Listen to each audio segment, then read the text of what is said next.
On the 16th of December 1944, the quiet Ardennes region of Belgium erupted to the sound of battle.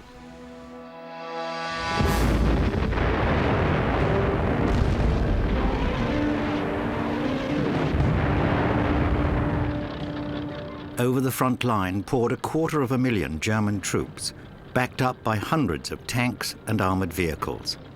The fire from 2,000 artillery pieces supported their ferocious attack.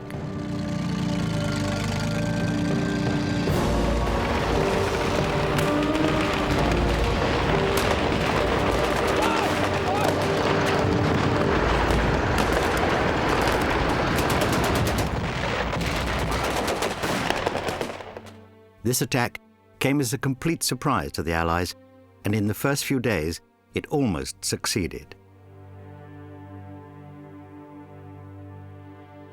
Once the Allies gathered themselves together, the German offensive was doomed to fail. Shortages in fuel, difficult terrain, and supply problems would help ensure the collapse of the last great German offensive operation in the West. The fact that this mighty force had been assembled in secrecy left the Allies with a few embarrassing questions to answer and showed that, even as the Allied offense gathered pace, the ultimate defeat of Hitler would not be an easy task.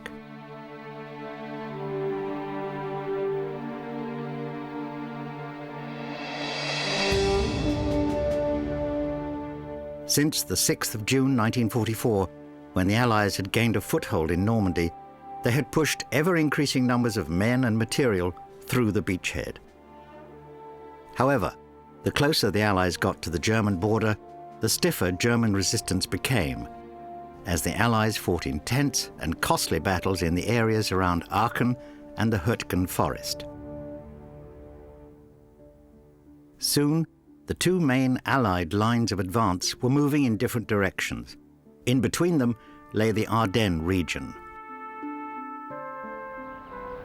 The Allied troops involved in the recent battles at Aachen and the Hürtgen forest were sent to this quiet sector to rest and refit.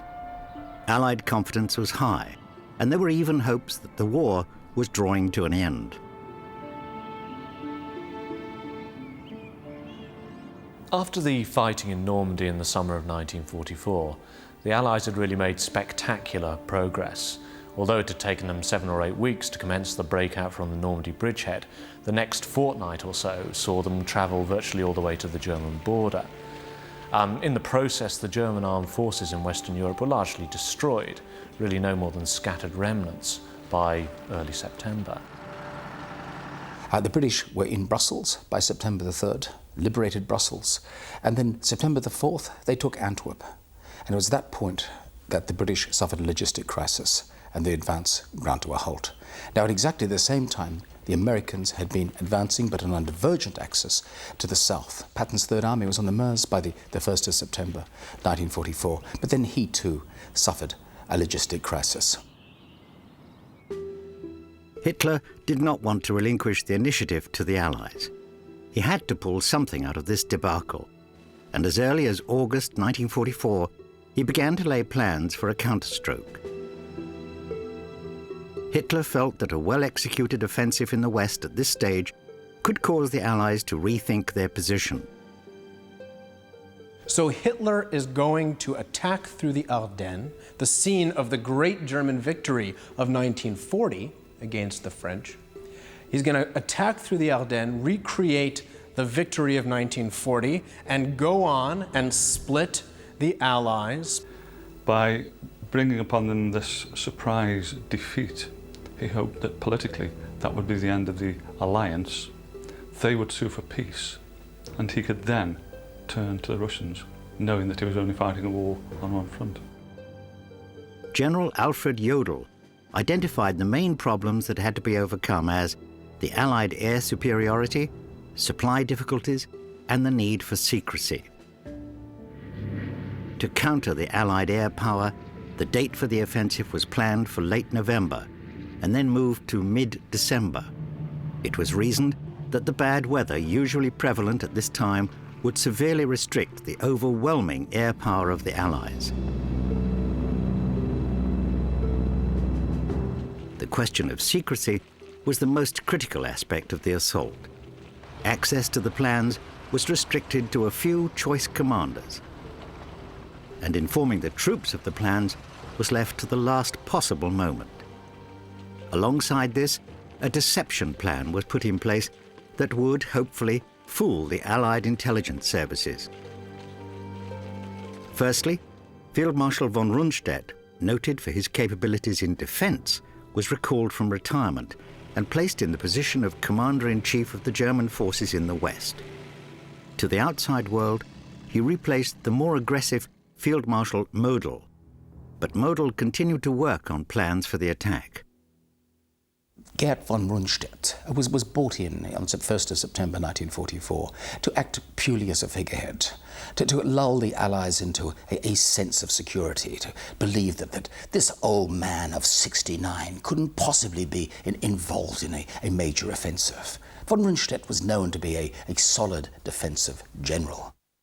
The Germans conducted deliberate deception. They had, for instance, 6th Panzer Army expose itself to Allied aerial reconnaissance in the area of Cologne, and then, once they knew that the Allies had pictures of 6th Army in Cologne, they moved it by night to its new jumping-off place for the attack. The plan itself looked flawless on paper. Hitler planned to push a strong armoured lead force down the Armblie Valley, through the Allied-held positions, and on to Antwerp. By doing this, he hoped to split the Allied front in two. Antwerp was one of the major ports that the Allies were using to bring supplies in to northwest Europe. Supplies were a big problem for the Germans, fighting on two fronts as they were. So the idea was that if Hitler could cut the Allies off from one of the main sources of supply that kept their armies going, then perhaps he could fight the Western Allies on more of a one-to-one basis. It was envisaged that these developments would show the Allies that Germany could snatch victory from the jaws of defeat.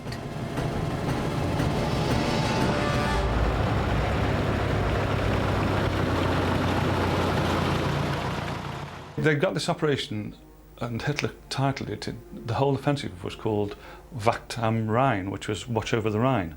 So if the Allies were to get note of, or get information regarding this operation, this offensive, they would simply believe it was a defensive operation, moving troops about the border to try and prevent the Allies moving into Germany.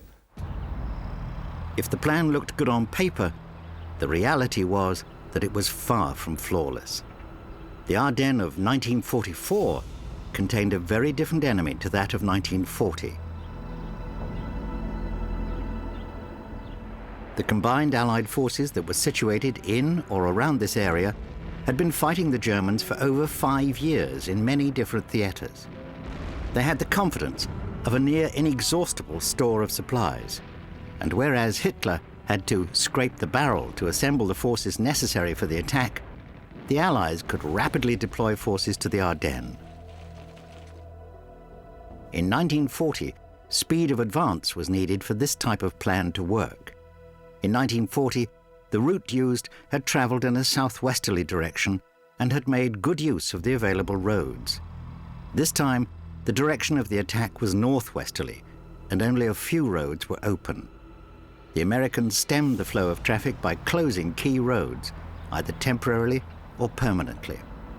This caused traffic build-ups and slowed down the advance of the vital armoured units.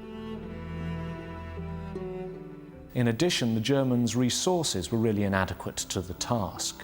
Although some of the forces used by the Germans were very good and were very well equipped, there were an awful lot of second-rate personnel.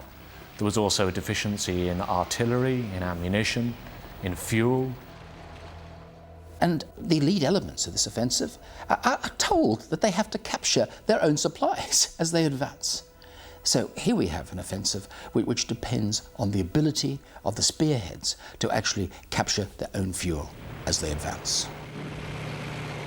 These detours to find the lifeblood of the panzers would help to slow the advance. These delays would not leave much of a time window for the troops to reach their objectives. The weather was always going to be a problem. Hitler chose the winter months deliberately because that was a time when the Allied air forces would be grounded by the weather. Perhaps what he didn't consider also was the fact that that weather was going to affect the movement of his troops. At that time of year you could expect snow, and for a heavy 68-ton Tiger tank to try and move in that weather was absolutely appalling. When any competent German general who had actually worked with troops in the field saw this plan, their instant response was, nope, this is not going to work. The only German generals who accepted this plan were people like Jodl, who were yes men.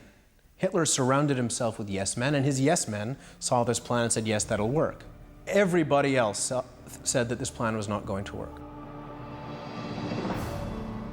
It's worth quoting an excerpt from SS Obergruppenführer Sepp Dietrich's interrogation after the war, as it gives a good indication of the feelings of the generals at the time. He said, "All I had to do was cross the Meuse River, capture Brussels, and then go on and take the port of Antwerp.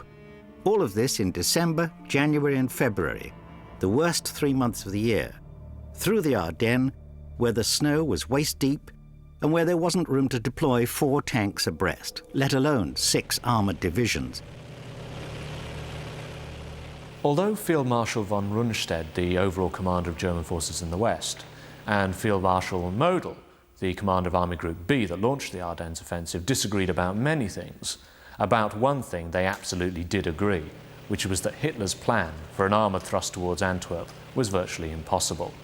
Both of them believed that the Germans should have a much more limited objective, an encirclement still, but an encirclement not of all of the British and Canadian forces in northwest Europe, but simply of the US First Army, which was deployed north of the Ardennes sector. They believed that if the Germans tried to do this, and that they probably could do this, they could have beneficial results. Hitler's last gamble was now underway, but the desperate nature of the situation was already clear to see. On paper, the Germans had gathered together a strong attacking force spread across 3 armies. The 6th Panzer Army under Dietrich had the northernmost advance route. They were to advance from their forming up areas near Dahlem in Germany and into Belgium around the town of Losheim. Their objective was to cross the Meuse River just below Liège and advance into Antwerp.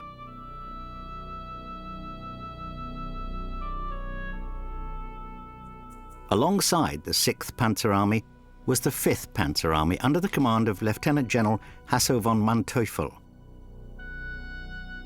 Their objective was to move from Prüm in Germany and on to Antwerp via Brussels. The 7th Army, under General Erich Brandenberger, had the southernmost route into Luxembourg. This infantry-only formation were to move from Bitburg in Germany and engage the US Third Army, with the objective of tying down these forces.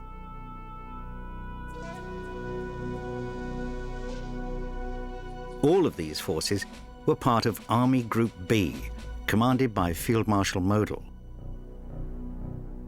It totaled over 250,000 men and almost 1,000 tanks and self-propelled guns. It was to cause the Allies grave concern in the days to come. The German forces that were used to spearhead the Ardennes offensive were of very varied quality. Although the SS and other panzer divisions that were used contained a cadre of experienced personnel, very large numbers of the personnel in those divisions were ex-Air Force or ex-Navy personnel. So basically Hitler moved sailors into infantry divisions, he moved Air Force personnel into parachute divisions, and he formed a number of Volksgrenadier divisions, people that had been in other jobs elsewhere, or they were young men or older men. The Germans were able to concentrate their combat power for the Ardennes offensive by moving their units as though they were preparing for an Allied offensive, as though they were preparing a counterstroke. So when the Allied the Allied intelligence analysts saw a movement of German forces. Their preconceived notions were that the Germans are already beaten, that all they're doing is acting defensively, and therefore, when they saw an elite German unit being brought back up to strength and being moved to face the Western Allies in France, they assumed that it was just preparation for the inevitable Allied attacks across the River Rhine. Facing this imposing lineup was a variety of American units. The 2nd and 99th Infantry Divisions were part of the US 5 Corps under Major General Gerow. They were positioned opposite the 6th Panzer Army. Facing Manteuffel in the center were the 28th and 106th Infantry Divisions, who were part of Major General Troy Middleton's 8th Corps. In the south, facing Brandenberger's men, were troops from the 9th Armored and the 4th Infantry Divisions. Most of these American units had recently been involved in heavy fighting and were in the area for a rest. These combined units totaled around 83,000 men, backed up with around 450 tanks and assault guns and around 400 artillery pieces. They were in a strange country at a bleak time of year, and many of them were thinking of home and Christmas. Most of them had already suffered at the hands of the enemy, and the last thing they wanted or needed was to be the subject of an attack of this scale or intensity. The Ardennes sector was being held by very weak American divisions. One was totally inexperienced, the 106, never been in battle before, and the other two, the 28th Infantry Division and the 4th Infantry Division, had been knocked about up in the Hürtgen Forest. And then you got the 9th Armoured Division in reserve, which again was not experienced, and a cavalry group that was in that area. But they were very thinly spread. However, unlike the Germans, they had many factors in their favor.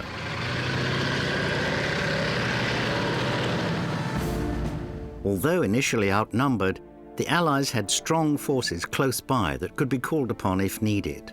These included the battle-tested Third Army under the command of General George Patton.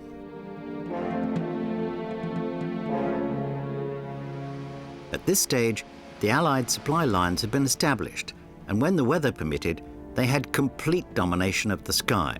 They just needed to delay the Germans in the initial stages and be patient until the odds swung in their favor. One other significant danger for the Germans was the Allied ability to feed in extra reserves from both the north and south. To counter this, an attack by the 12th SS Panzer Corps was planned to coincide with the assault. But strong rumblings from the Eastern Front led to the cancellation of this operation. In consequence, the flanks of the German armies in the north would be at the mercy of British reinforcements under Field Marshal Montgomery. I think the morale and mood of the Allied forces in northwest Europe in Christmas 1944 or so was really one of grim determination. Quite clearly, the elation and the optimism of summer 1944, following the breakout from Normandy, when lots of people thought that the war would be over within a couple of weeks, even perhaps, or certainly just a few months, had disappeared. As the weather got worse, as the rain sleeted down, a sense of ennui begins to grip many Allied soldiers. It affected the Americans particularly, not quite so much the British, because one must remember that Britain, and particularly London, was still being hit by V1s and V2s. And so this was a fairly powerful motivation for the British to press on and at least try and do as much damage as they possibly could to the Germans. But for a lot of the Americans, some of them had been away from the United States for more than 2 years. And this is their second, perhaps their third Christmas away from the folks at home. And there's a real homesickness amongst some of them. At 5:30 a.m. on the morning of the 16th of December, the German artillery opened fire along the front line, which was approximately 85 miles long.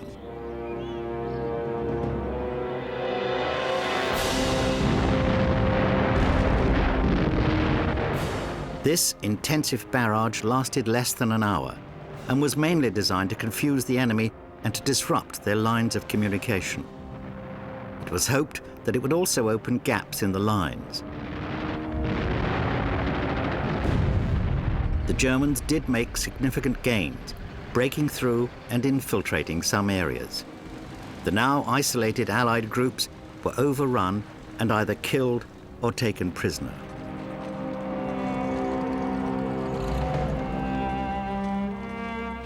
Some groups resisted, but it was not enough to stem the avalanche of German troops.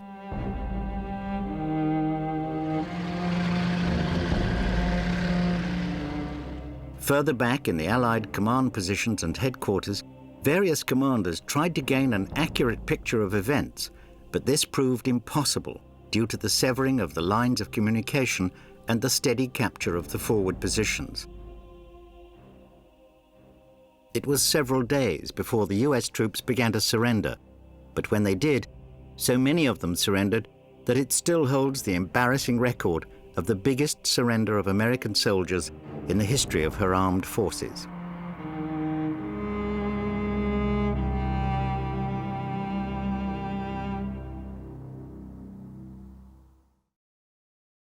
Crucially, however, the US troops held on to places of strategic importance: the Elsenborn Ridge in the north, St. Vith in the centre, and Bastogne in the south.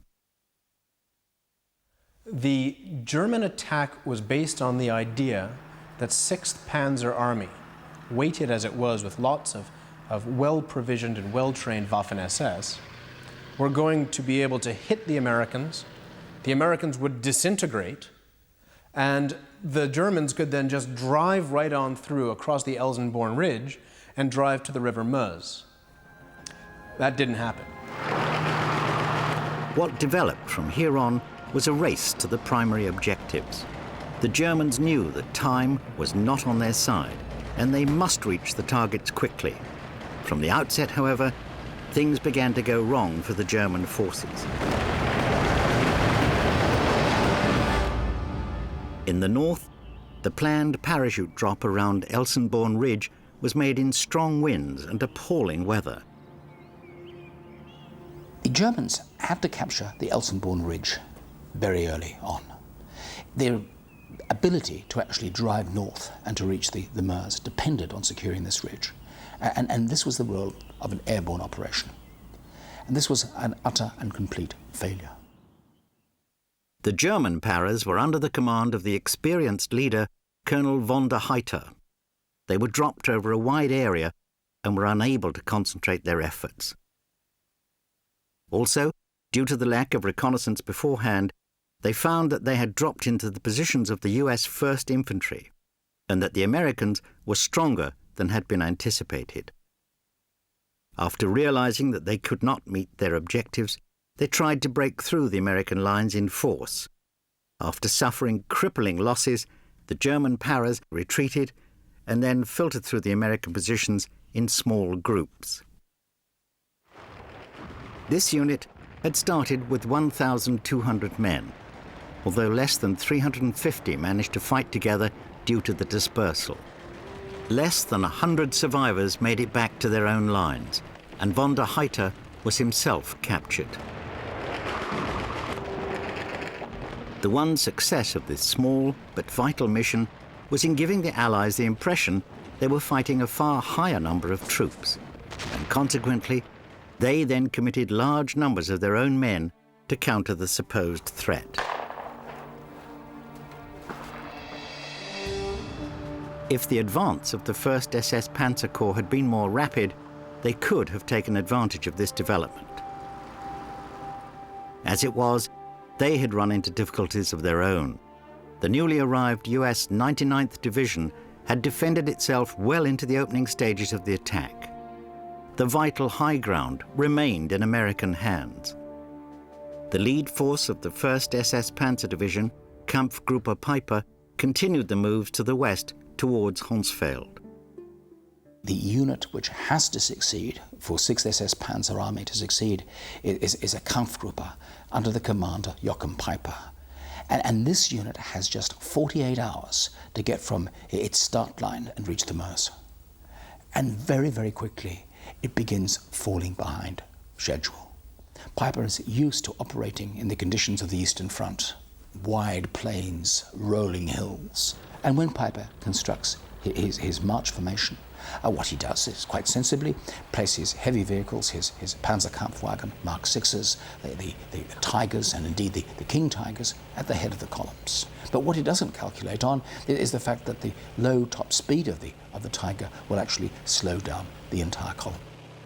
He was going through little roads over little bridges with these huge tanks, some of which were 68 tons. And as he progressed, small pockets of American resistance actually were thrown in front of him and actually made him divert his route. He had to take several diversions. Hence, Piper had to start moving into territory that belonged to the central thrust. South of these actions, the 5th Panzer Army got off to a better start. Their advance was made against the thinly spread American 28th and 106th Infantry Divisions, who were not prepared for battle at this stage. The Germans pushed through these groups with ease. However, some of the American forces slowed the advance and managed to hold a number of the bridges in the area. At the end of the first day, Manteuffel's men did force crossings over the Aue River, and they wasted no time in pressing on towards Clairvaux. The third thrust of the attack, Brandenberger's 7th Army, positioned further south, got off to a very poor start due to difficult terrain and determined American defenders of the US 109th Regiment. This American resistance and a combination of logistics and other flaws on the Germans' part, for example the fact that the initial attacks went in under strength, meant that the Germans' effort was really falling apart very, very quickly. Overall, although difficulties had been encountered, the 17th of December saw the all-important German army committed in strength. However, the American High Command was already beginning to move reinforcements to the area.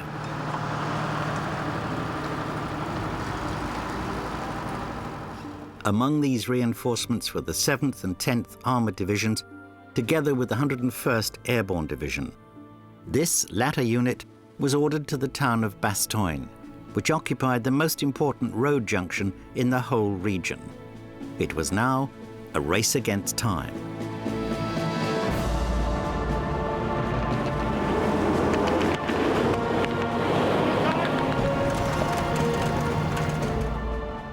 In the north, the Germans continued in their efforts to reach the given targets. The commander of the 1st SS Corps was becoming frustrated at the slow pace of the advance. He moved the 12th SS Panzer Division, which was engaged in fighting around the Elsenborn Ridge, and pushed them in behind the 1st SS Panzer Division, who were moving towards the Amblive River. This was one of the first major mistakes made during the offensive, as it only succeeded in helping to relieve the pressure on the Americans, who were defending the area. The Americans lost no time in turning this development to their advantage. They strengthened their positions to such an extent that the Germans found it impossible to take the area.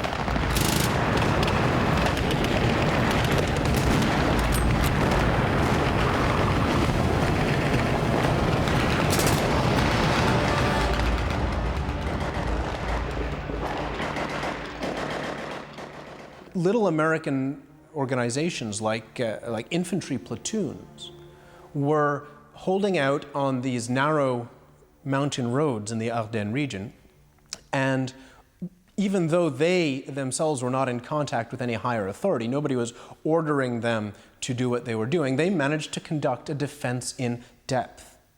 And this is very important. The only way you can stop a German armored attack is by defense in depth. That means you don't try to hold some kind of line of defense. You hold strong points, and you make the Germans fight for strong points. And if they bypass you, then you can counterattack. The Americans hadn't planned this kind of defense. It's just the way it worked out. As the 1st SS Division's advance continued, Kampfgruppe Piper became involved in a small firefight near Baugnes. What followed has been the subject of many debates. What cannot be denied is that around 80 American prisoners of war were shot dead. The Americans claimed that this was in cold blood. The Germans claimed they were trying to escape.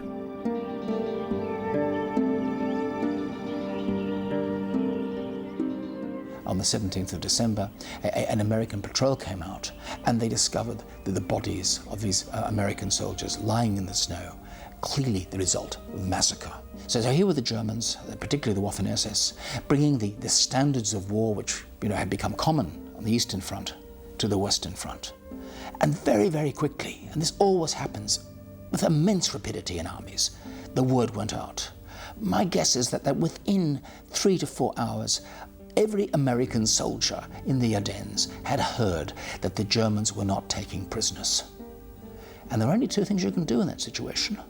One is that you can run, or if you can't run, then you've got to fight. So Kampfgruppe Piper and other elements of the Waffen-SS had inadvertently increased America's fighting power enormously in the Ardennes. Wasting no time, Kampfgruppe Piper quickly replenished the fuel tanks of the panzers and pushed on towards the town of Stavelot and its vital bridge. Here, however, the advance was held up for a number of hours when they came under attack. Piper, who was unsure of the size of the attacking force, delayed further advances until the following morning. Stavelot was taken during the 18th of December, and the advance continued towards Trois-Ponts. Near Trois-Ponts were the bridges that crossed the Salm and Almblive rivers. As Piper's men approached, the American defenders blew the bridges to avoid their use by the Germans. The only option left open to Piper was to move his column back. He tried to advance through to Chenot, where another bridge crossed the Almblive, but came under attack from American aircraft. It was at this point that the main advance of the once mighty 1st SS Panzer Division ground to a halt.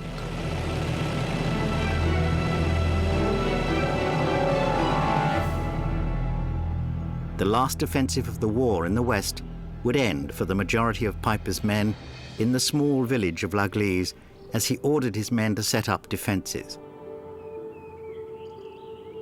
The critical fuel factor had played a significant part in the failure of this part of the German advance. By the time his men had reached L'Église and the nearby Stourmont, the fuel tanks of their vehicles had been run almost dry. Much had been expected of the SS forces, and when news of the decision to stay in L'Église reached the German commanders, there was no time to waste. The main emphasis of the offensive was shifted to the 5th Panzer Army's sector. They were making good use of the favourable terrain and the poorly prepared defenders of the US 106th Division. Now, 5th Panzer Army under Manteuffel, this is the Wehrmacht army, was actually advancing with the grain of the country. It was using the main roads. And so now we have this situation where 5th Panzer Army is actually surging to the west, which is fine, it looks good on a map. The only problem is it's not where the Germans want to go. The Germans want to go north. They continued in their race to reach the objectives given, one of these being the key town of Bastogne. The town of Bastogne was crucial because 3 roads converged there, making it a local centre of communication. However, they'd been pipped to the post by the US 101st Airborne Division. These seasoned veterans of Normandy and Operation Market Garden set up all-round defences. When Manteuffel's men ran into these positions, they found it impossible to break through. Manteuffel ordered his forces to waste no more time, and they bypassed the town and continued their advance. This created a strong pocket of enemy resistance within the German-held positions. The attempts to eliminate this resistance would soak up considerable amounts of German men and material. The initial shock that had hit the Americans was over. Eisenhower reacted and within 60 hours had got troops moving in to blunt the offensive, to blunt the Bulge. The northern shoulder and the southern shoulder were pushing in, and the Germans, within a matter of days really, although the offensive lasted for a month, and within a matter of days it was actually grinding to a halt.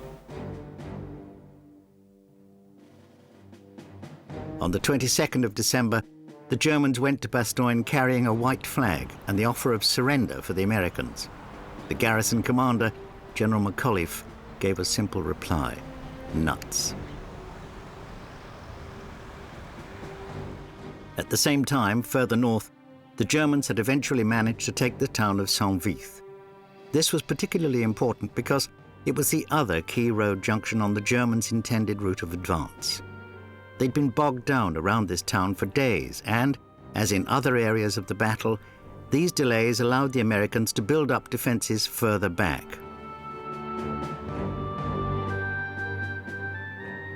On Christmas Eve 1944, Manteuffel's forces reached an area just west of Celles.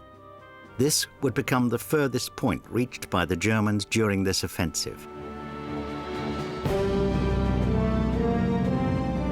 Christmas Day 1944 saw the besieged town of Bastogne coming under increasing pressure from the Germans, but the Allies' massive air superiority meant the garrison could be supplied by air without fear of German intervention. The American defenders prepared to fight to the end.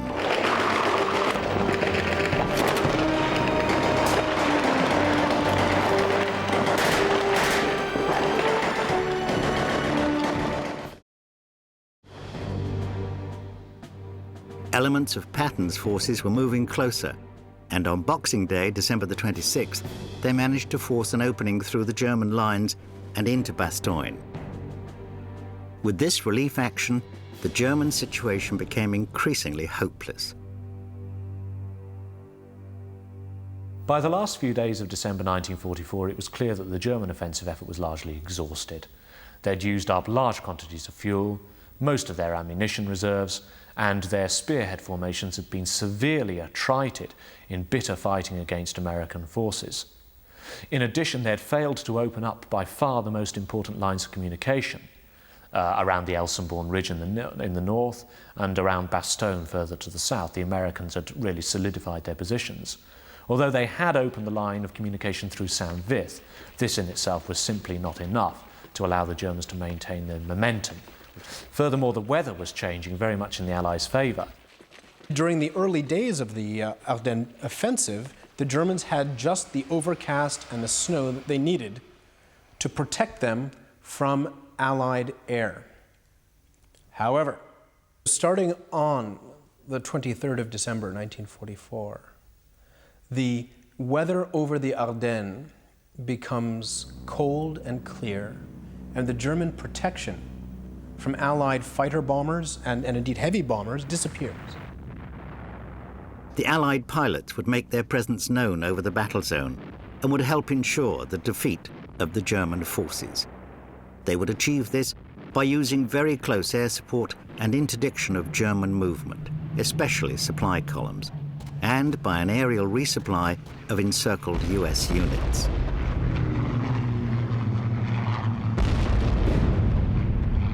There now unfolded one of the most extraordinary events of the battle. Another key German unit committed to the offensive was the 150th Panzer Brigade. This force was under the command of Otto Skorzeny, a daring commando leader. For the Ardennes offensive, they were ordered to act deep behind the enemy lines and cause panic and confusion. They also had the tasks of capturing vital river crossings and holding them long enough for the main force to reach them. They would make use of captured American jeeps and trucks together with German tanks adapted to resemble American tank destroyers. A few individuals actually reached the Meuse River, but they did not have adequate support and had to abandon this position. Around the same time, groups of them began to get stopped and arrested by the Americans, who were growing increasingly suspicious. The rumors quickly spread that there were Germans operating behind the lines, posing as friendly forces. Scozzini's commando is quite profound because it leads to a feeling of something like panic at Eisenhower's headquarters. The news that Scozzini has led commandos through the American lines begins to percolate around the American rear areas. So at one level, Scozzini's commando is not succeeding. At another, it is having a major effect, psychologically destabilizing the Americans, going all the way up to the Supreme Allied Commander. The psychological effect that this small force had upon the Allies far outweighed their small numbers. No one escaped the paranoia, and even Eisenhower himself was confined to his headquarters for fear of assassination. Back in La Gleize, Piper could see the hopelessness of the situation as his men were being shelled relentlessly by the American artillery and tanks. The American determination to defeat this force resulted in them firing over 58,000 shells into this area during the battle.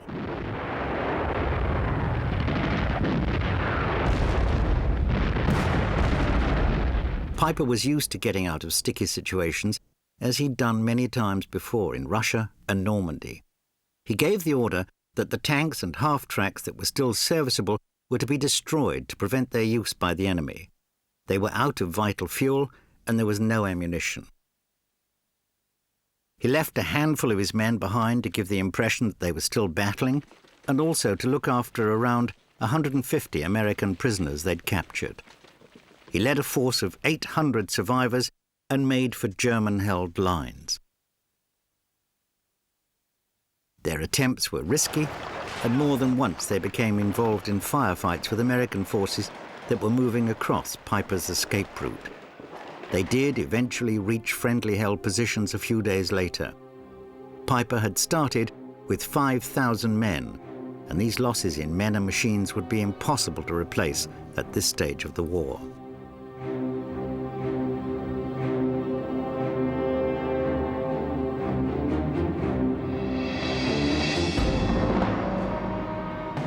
In Manteuffel's sector, the Americans slowly widened the corridor into Bastogne. The ferocity of the battles increased in intensity, as this area quickly became the focus of the entire struggle for both sides.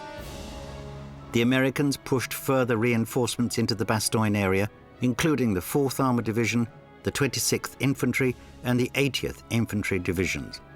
The Battle of the Bulge, as the Americans called the battle, was proving a very hard fight for both sides.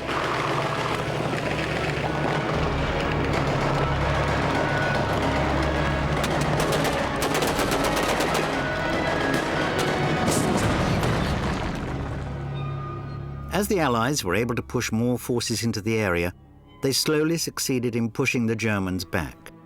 By the 2nd of January 1945, the front line had been reduced by around 15 kilometers. It was also around this time that the British made their presence felt.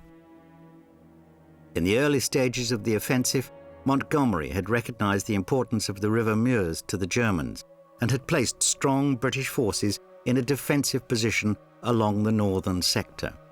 He was also given command of some of the American forces.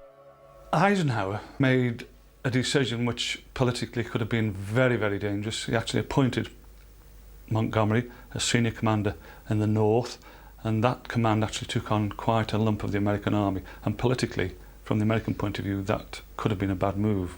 But nevertheless, it was a good decision. Montgomery actually started to tidy up the front. Although very few British forces were actually involved directly in resisting the German offensive, the British role does warrant a mention. Certainly the allocation of British forces to defend the Meuse river crossings, which was something that the British decided upon within a couple of days of the Ardennes offensive beginning, allowed the Americans to free up forces that could be used to advantage in the battle in the Ardennes itself. In addition, by putting Montgomery in charge of the American and British forces on the northern wing of the German penetration, this created a command and control arrangement that was much better suited to dealing with the German offensive than if the Americans had been in charge across the entire sector. When he felt the time was right, Montgomery launched a counterattack into the German lines with the objective of linking with the Americans further south. This objective was finally reached on January the 4th at the town of La Roche. This link-up put the River Meuse well and truly out of the reach of the Germans.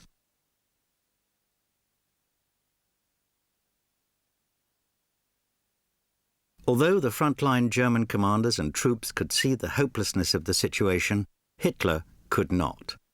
He ordered the advance to continue and achieve the original objective, but at this stage it was an increasingly difficult task. The Allied fighter-bombers rained their deadly blows down on the Germans, just as they'd done during the Normandy battles. A glimmer of hope appeared on the horizon for the Germans at the start of January when the Luftwaffe launched their own attacks. They committed around 1,000 planes and flew against Allied targets, including airfields. They managed to destroy around 300 Allied aircraft and damaged 25 Allied airfields. The cost, however, amounted to 100 aircraft and, more importantly, experienced pilots who could be ill-afforded. In total, the Germans lost 170 pilots and 67 were taken prisoner, so the Luftwaffe raid was ultimately a failure.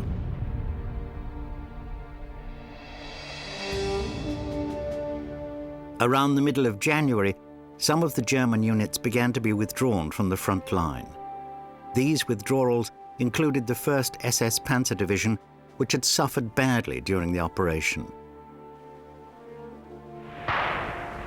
The remaining German units were placed under even more pressure due to this weakening of their overall forces.